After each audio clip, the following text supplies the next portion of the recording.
Hi guys and welcome to my YouTube channel. My name is Nwandara Siwera, and in this channel we talk about all things personal finance, understanding all the financial investment vehicles that are out there, making sure that we rightfully use them towards our goals and ultimately achieve that financial freedom. So in today's video, I am going to be reviewing my portfolio, but mostly focusing on highlighting 5 ETFs that have gotten more than 15% in 2024. Sorry, and I'm only going to be highlighting the ones that are within my portfolio. There are probably far more ETFs that have achieved this kind of performance, but if they're not in my portfolio, that's not what I'm going to be talking about. So for me, I'm just doing a review of my portfolio, looking into what ETFs do I have that are working well or that have done well for the last year, and just to share with you guys how I review my portfolio. So I'm not only going to be talking about what ETFs those are. I will also highlight how they have done in the last 5 years as well, just so you can see if they have a long-term potential in them. Because if we just only look into the short term, which is the last year only, it can be, deceiving, because there's possibility that it only performed very well last year simply because there was something that was happening that influenced or that skewed the overall portfolio or the overall performance of that particular ETF. Okay, so before we can start, I would just like to ask you to subscribe if you haven't subscribed. I am on a journey to 10,000 subscriber, and I would appreciate it if you can come with me to 10,000. Okay, especially if you feel like the information that I share is informative. If you are a returning subscriber, please feel very much welcomed. Guys, the lighting is disappearing, it's getting late, so let's get into the video of the day. So before we can get there into the numbers, I just thought to actually speak about what ETFs are and how we actually use them in our investments. Okay, so ETFs is a collective of shares which we buy as in one transaction as a group of share called an ETF. So the reason we do this is because, one, they're affordable, but the biggest one is to get diversification and an exposure to various companies without us having to just put our eggs in one basket of one company, but just getting them in a basket, right? So it gives us diversification, it gives us good exposure to multiple industries by one purchase. Also, it's cheaper. Also, the management cost is very low. So there are a lot of reasons for buying or for adding ETFs in your portfolio. I have another video where I've spoken in details about what ETFs are and why they are great investments. Okay, so for me personally, when it comes to investing in shares, I have stopped adding individual shares in my portfolio. The ones that I have now are the ones that I'm going to keep forever.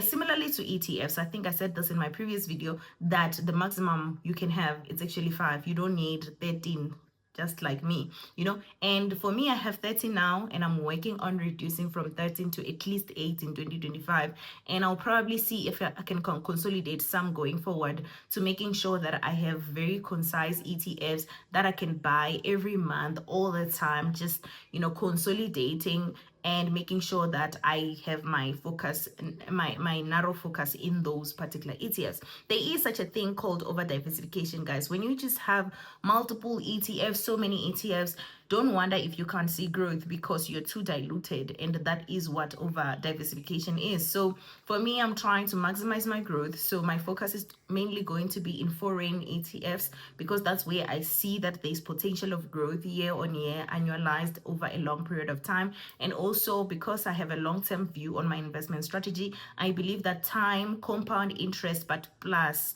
market correction will play on my side. By when I expose myself to such a risky investment, there's still potential of market correction that can happen while I'm still in the market. So yes, wish me luck. So now we can get into the numbers, because I don't want you guys to wait too long. So I have my laptop with me right here. So if you see me looking that way, please just know that I'm looking into my laptop, because I'm going to be reading the objective of each ETF that I'll be talking to you about, just so you are aware of what the intention of that ETF is. So where I get that information is I get it from the fact sheet. So if you hear me talk about an ETF such as the S&P 500, what you need to do is just to type S&P 500 on Google and then type the word fact sheet. yeah, and search for it, and then you will get it. Get the latest based on the date in which you're searching. We are searching for that fact sheet. Okay, so long intro, but now we're going into the list. I have 5 ETFs that supersede 15% in 2024 that I'm going to be sharing with you that are from my portfolio. Okay, to begin with, I have 1 ETF that comes from one invest, and the rest of the 4 are coming from Satrix. Okay, so I'll start with this one from one invest. It is the S&P 500 information technology, and it was sitting at 20.35% last year, and in the last 5 years annualized it was sitting at 27.3. This is really good. Let me just give you details of what does it mean when I say annualized performance.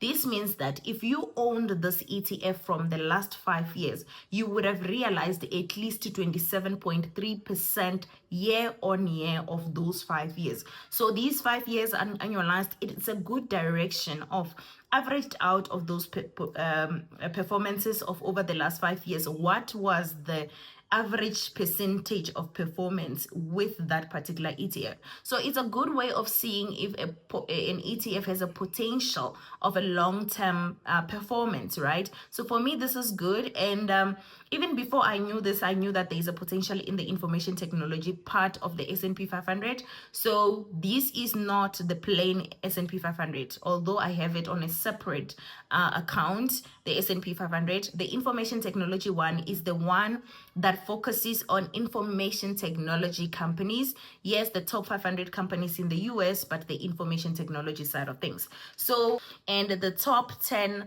underlying companies, I'm not going to read all of them. I'm just going to give you a hint of what they feel like that are in this. It's your Apple, Nvidia, Microsoft, Amazon, and Meta, Tesla, Alphabet, etc. So those are the companies in the top 10 that are underlying the underlying companies within this ETF.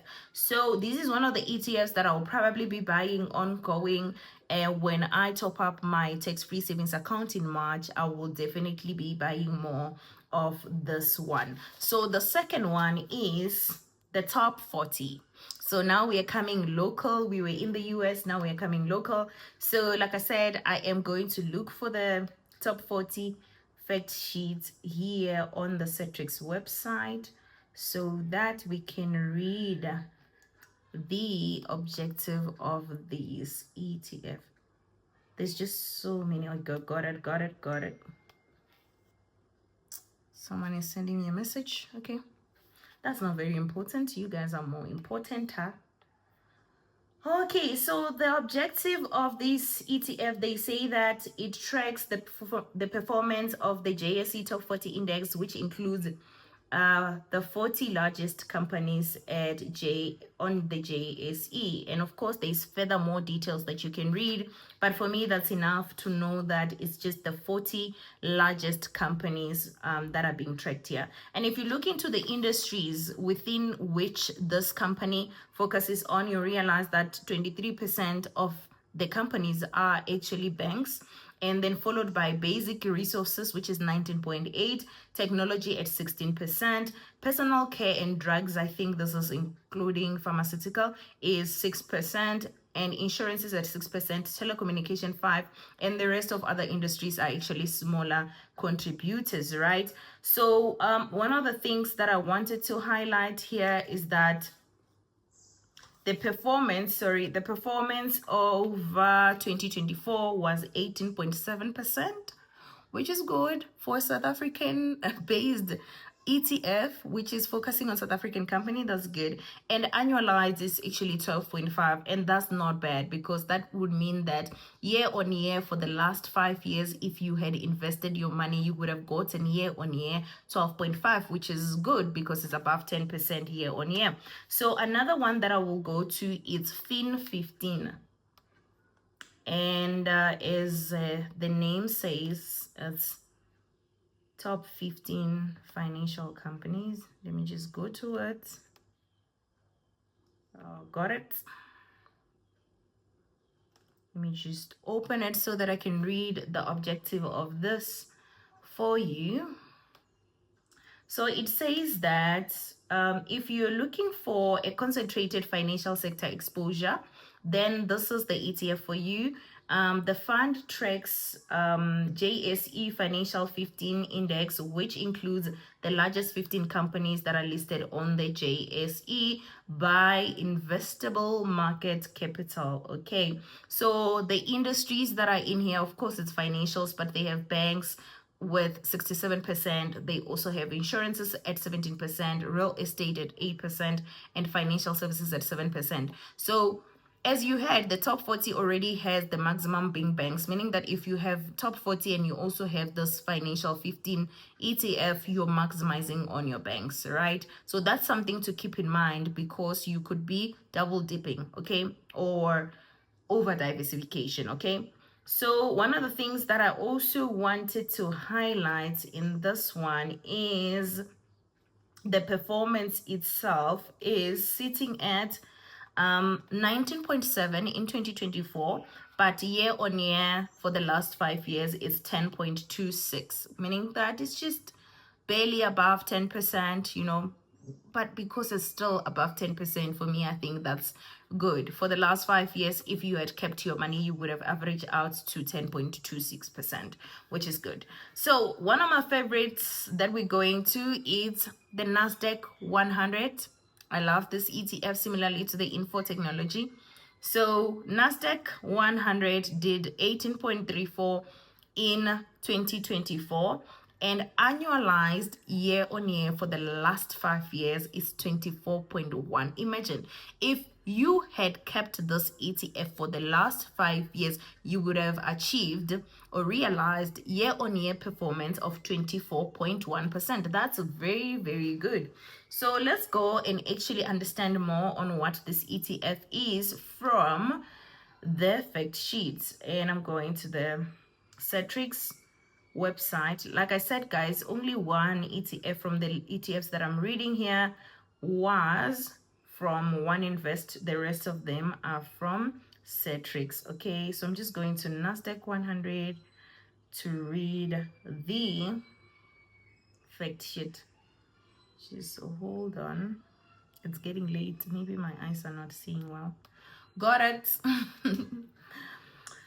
Okay, so what is the NASDAQ 100 about? It says that the Satrix NASDAQ 100 ETFs allows you to invest in 100 largest non-financial companies listed on the NASDAQ stock market in a single trade. It aims to replicate the performance of the NASDAQ 100 index. The index includes innovative companies across industries and heavily weighted towards technological companies. And of course, you know, it's the NASDAQ. So unlike the S&P 500 that just focuses on the top 500 companies, this one focuses on companies that are innovative. So I wanted to talk about the industry. I think I just skipped it. So it just says international equity when it comes to industry composition. Doesn't break it down to like different industries.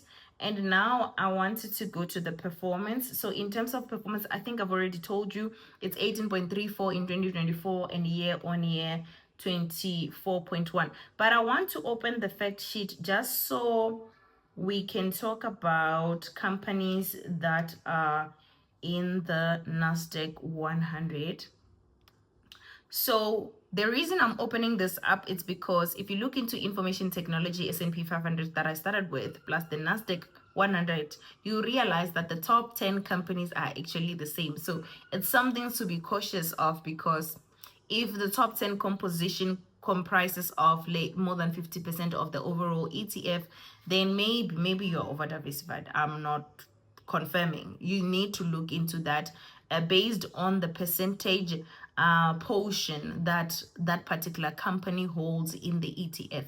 Okay, so you have your Apple, Nvidia, Microsoft, Amazon, similarly to the ones I read when it comes to the S&P information technology. But then you look into the composition here, you know, it's less than 10% each of those companies. So there's possibilities that, you know, they don't carry that much weight to an extent where you would feel like you're over diversified. But it's something to look into. Okay.